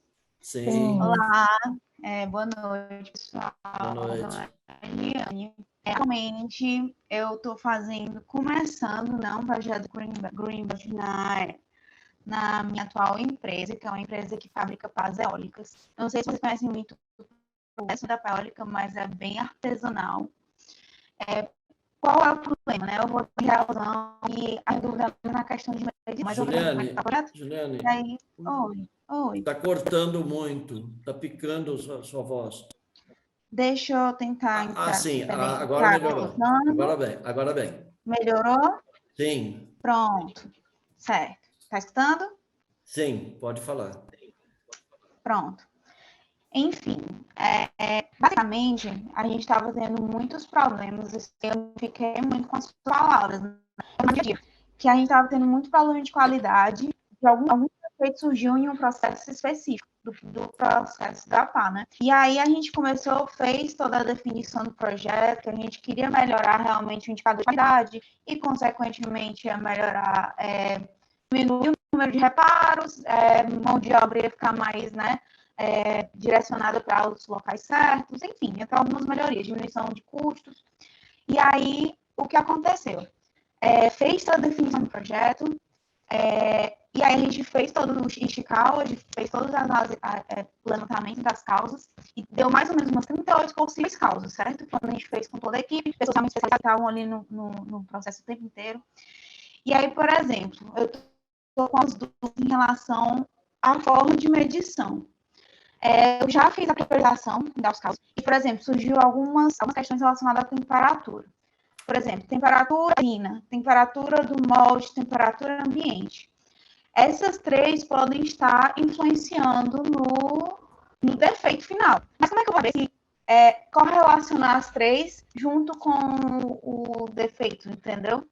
Porque posso melhorar uma temperatura não melhorar e eu não sei se aquela vai estar impactando ou não, entendeu? Porque é como se, tipo assim, eu estivesse melhorando várias coisas ao mesmo tempo, mas eu não sei exatamente o que está, de fato, melhorando. Se eu... A melhoria, não sei se vocês entenderam. Eu consegui explicar Sim. bem? Juliane, é aquilo que eu falei sobre a fase de análise.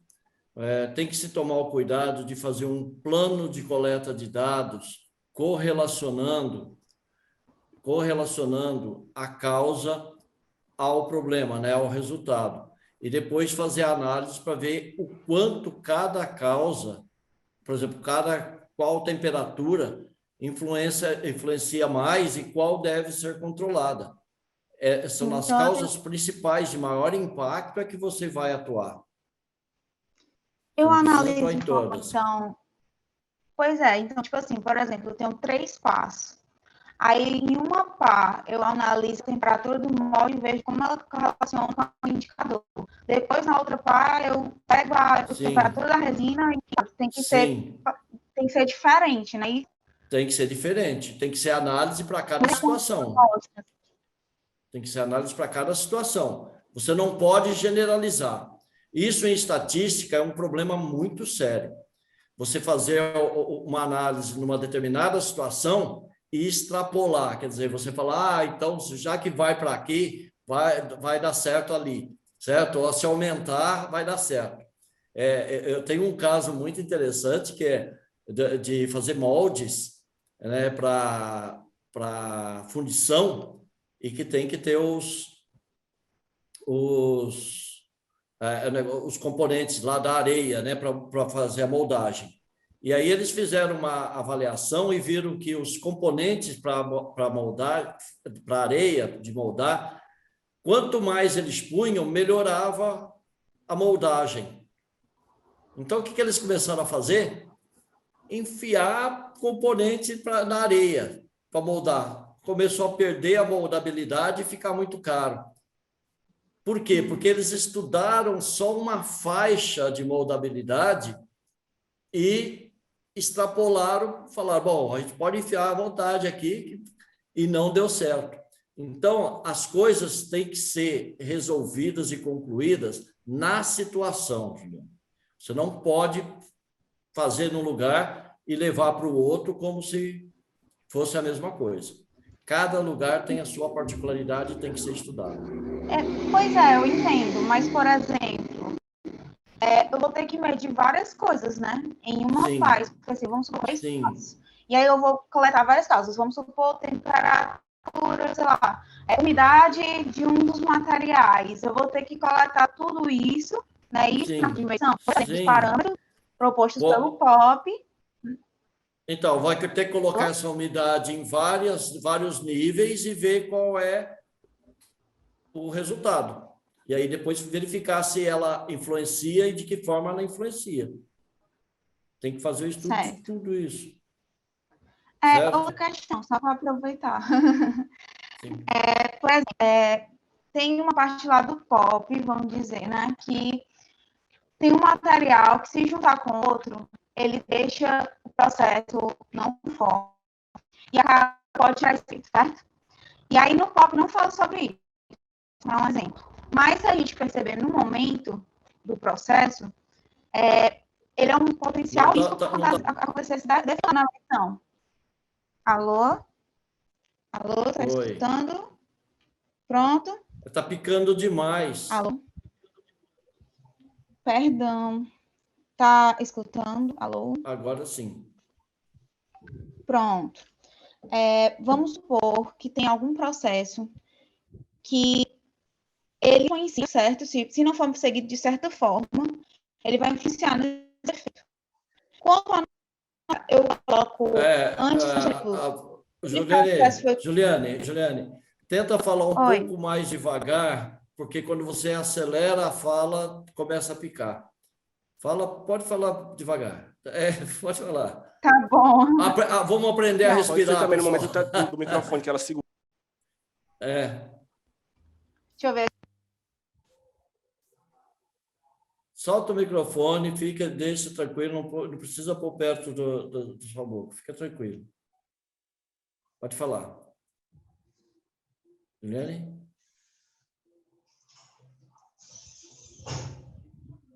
Bom, pessoal, então, enquanto a Juliane está ali, quem mais está? O Vitor estava com a mão aí levantada, a Keila.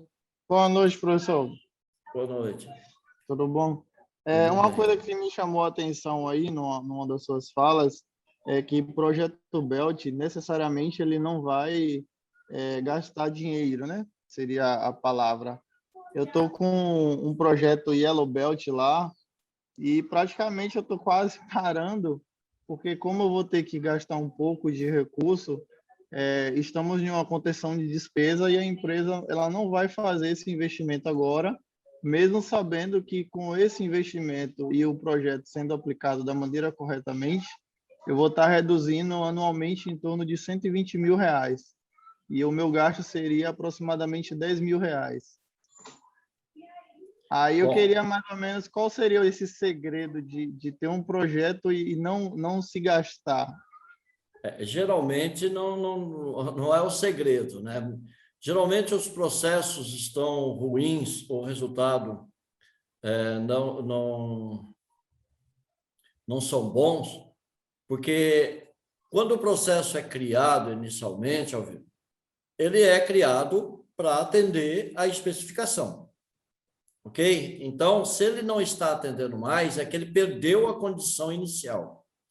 A ideia de um projeto de melhoria é, em primeiro lugar, trazer esse processo para a condição inicial sem custo, né? Ou seja, reajustar esse processo para a condição inicial que atendia a especificação.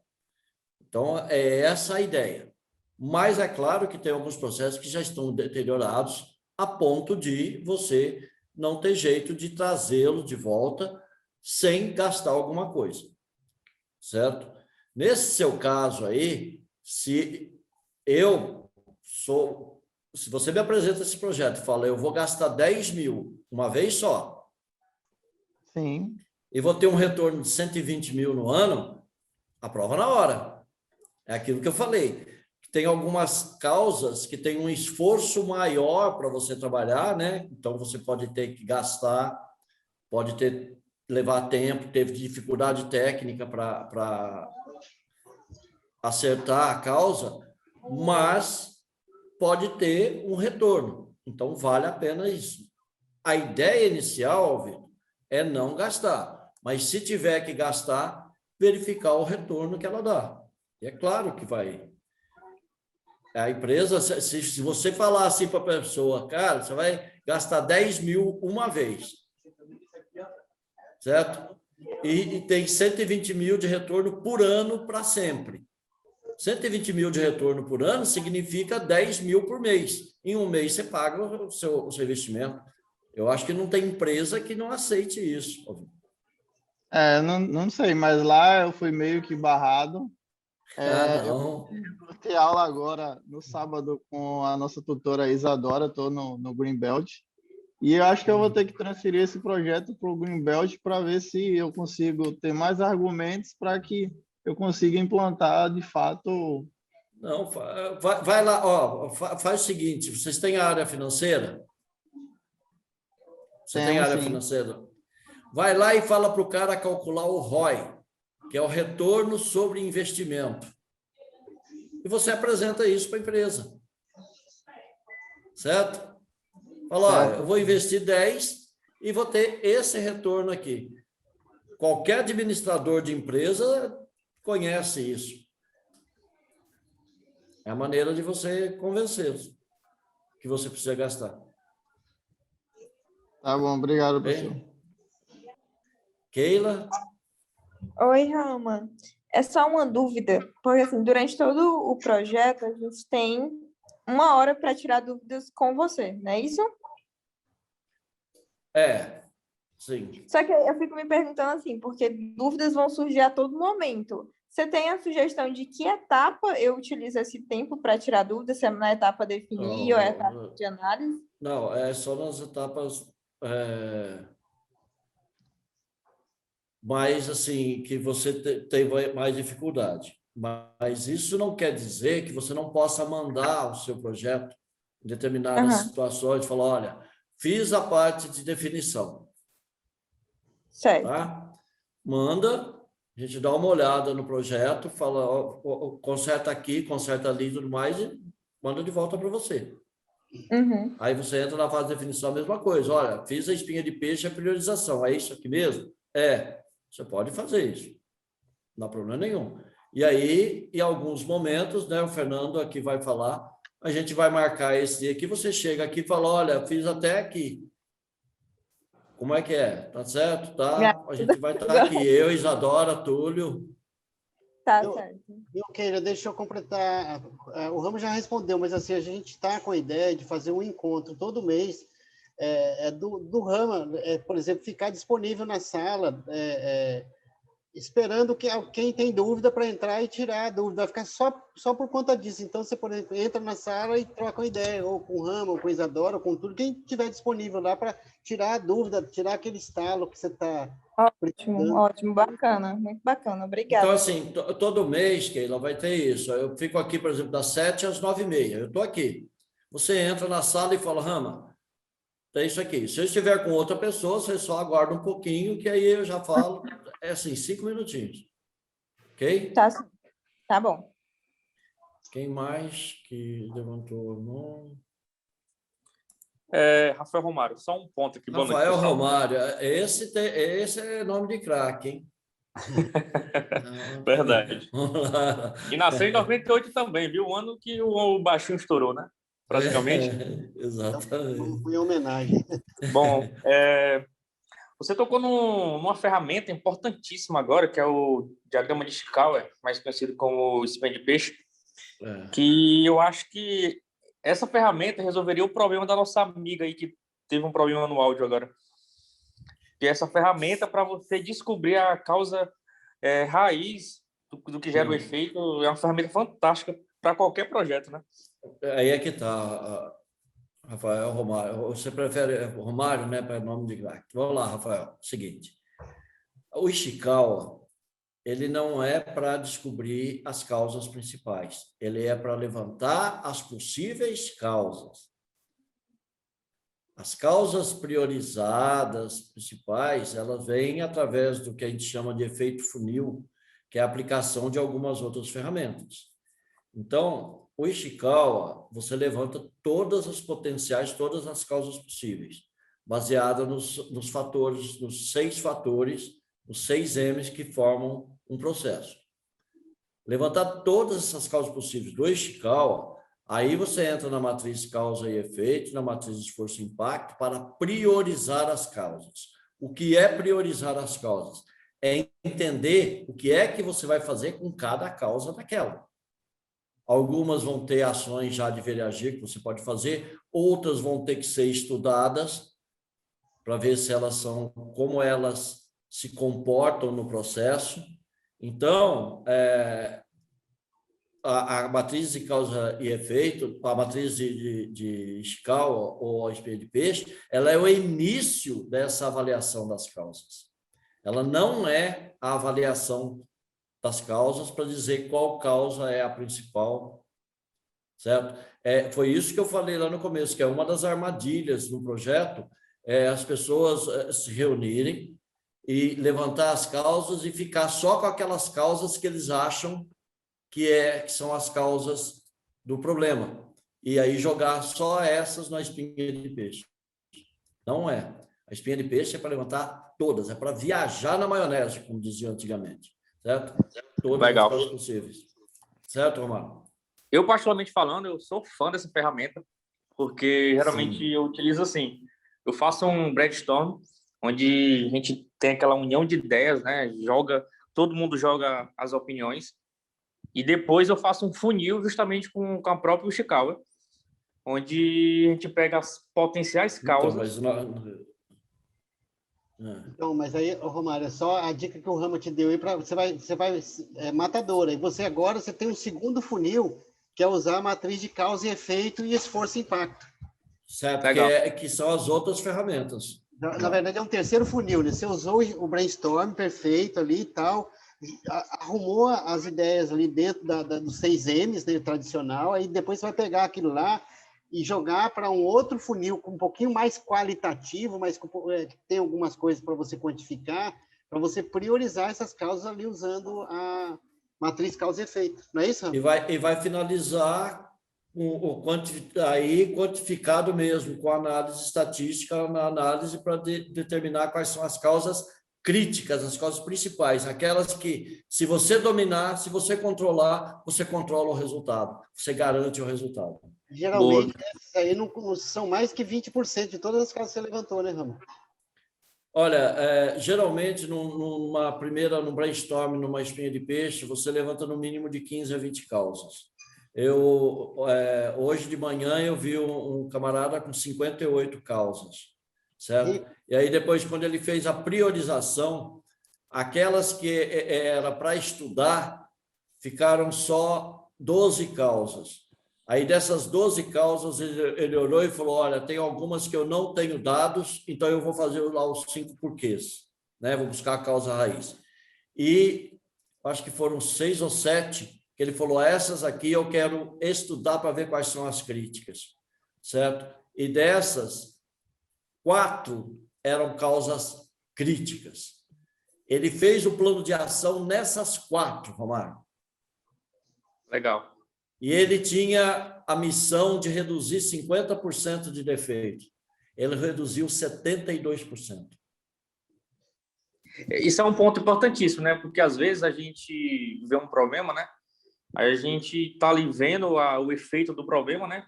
Mas só que a gente acaba não notando que, às vezes, o problema ele é gerado através de combinações de vários fatores que levam a esse efeito. E de vários críticos, né? Que você tem que descobrir quais são.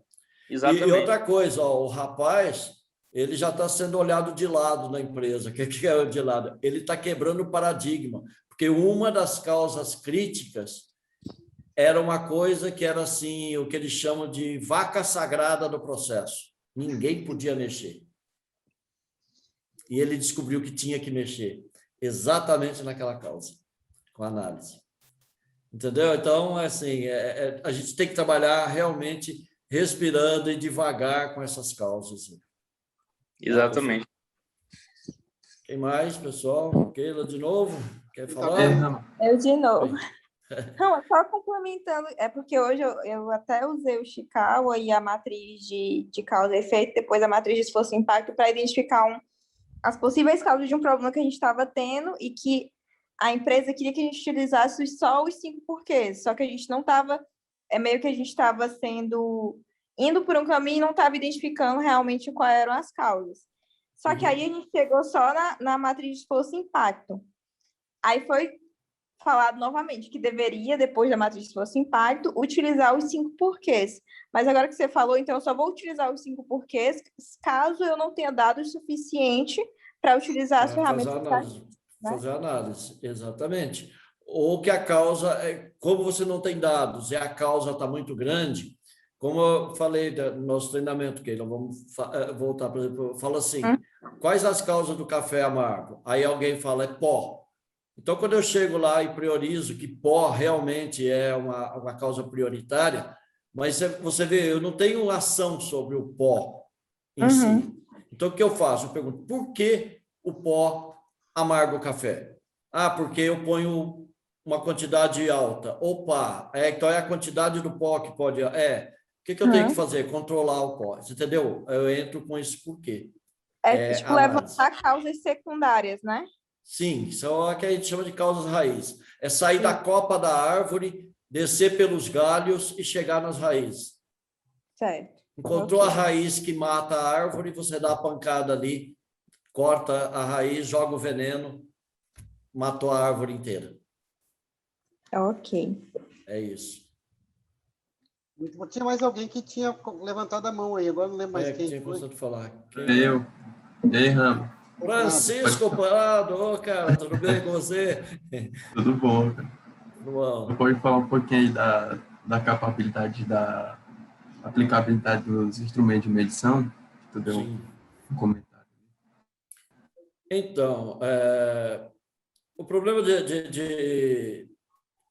do pessoal não fazer a avaliação do sistema de medição e tentar justificar, primeiro, que os dados já estão no sistema da empresa, então são confiáveis, que não justifica nada, não explica nada, ou que o meio de medição está calibrado.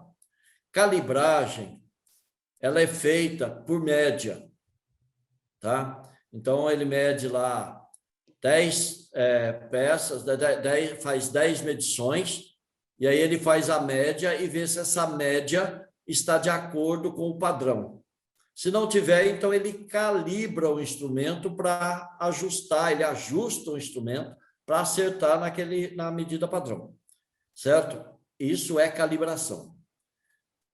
O que eu falo de avaliação do sistema de medição, a adequação do sistema de medição, é verificar a variabilidade do sistema de medição, o quanto ele varia na medição de uma mesma coisa.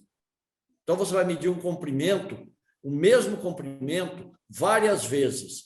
Qual é a variação do valor que ele te entrega? Essa variação é que pode influenciar no resultado da medição. E se ele influencia no resultado da medição, pode ser que ele esteja te dando um valor ou um resultado diferente do real. E aí você vai ter uma visão errada, uma visão diferente da realidade. E as suas conclusões também vão ficar erradas. Certo, Francisco? Então, é extremamente importante verificar a adequação. Existe uma forma, um método para fazer essa avaliação de adequação e variação do seu sistema de medição. Era isso que você queria que eu comentasse? Era isso mesmo. Então, é muito importante que faça. Só uma dúvida, aproveitando esse gancho aí. Então, nessa medição, quanto maior ela variar, quer dizer que a informação ela tende a ser falsa ali? Exato, pode. Exatamente. É o que a gente fala assim, Vitor, a variação do meio de medição come parte da sua especificação, dos seus limites. Então, para o processo, sobra um pouquinho só ali para ele poder variar, certo? Claro. Junta a variação do processo com a variação do sistema de medição, ele te dá uma leitura completamente falsa da realidade. E aí você tem conclusões erradas. Certo, Vitor? Certo, professor. Sistema de medição é essencial que esteja adequado, com pouca variabilidade, para ele levantar os dados. Mário Silva. Fale aí. Boa noite. Boa noite. É o seguinte, você chegou a comentar que pode, em alguma etapa, não necessariamente a gente precisava, de fato, estar reunindo todo mundo né, para fazer algum passo, né? E aí a gente sabe que hoje, né, tanto pela situação que a gente está passando, como dentro de um processo, se a gente imaginar de um aumento de OEE de uma linha, que a gente vai buscar todos os operadores em todos os turnos, né? Isso não é tão fácil, né? E aí eu queria que você aprofundasse mais um pouco, né, para que eu tivesse a noção em que momentos realmente a gente pode, né, fazer algo mais, passar uma demanda, né, um exemplo, para que o cara levante alguns pontos, se ele pode fazer isso no horário de trabalho dele, está repassando, e em que momentos realmente, de fato, é importante estar todo mundo junto. Tem alguma etapa que é necessário que todos participem, que é crucial que isso aconteça? Tem a primeira reunião, que é o que a gente chama de kick-off, né? É o lançamento do seu projeto.